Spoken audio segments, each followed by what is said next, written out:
Assalomu alaykum adi. Va alaykum assalom. Bolam yaxshimisan? Ha, yaxshi, rahmat.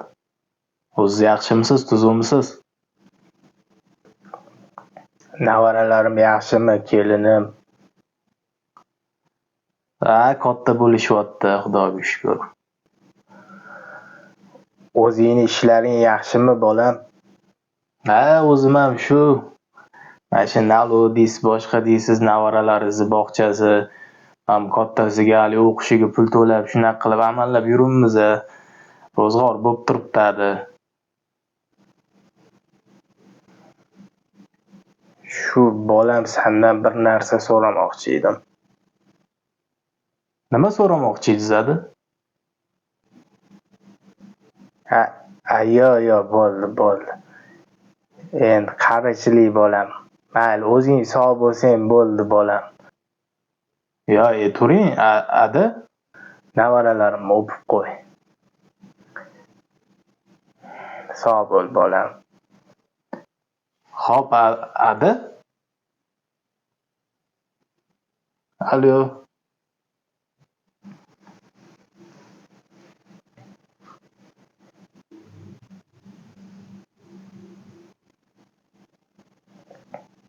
Shu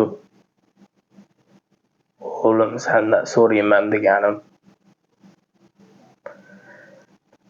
Uyda ro'zg'orli qolmabdi. Chirog'ini ham yaqinda o'chirishar ekan. Puli kam qoldi. Uyda bir narsa olaman deb yig'ayotgan pulingni menga tashlab ketganding.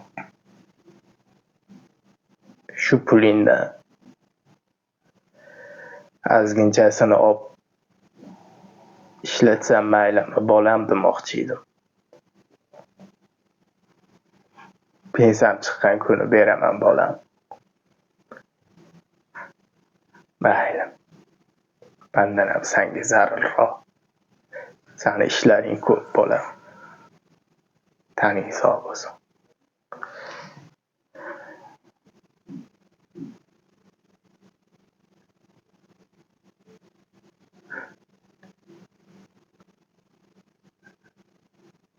Adamani boraman. Mulkim ham sizniki. Shunchalik bo'ladi ota bolasi uchun jonini ham beradi degani shularkanda. Ammo afsuski hozir ko'p yoshlar mana shu g'animat otani qadriga yetmayapti.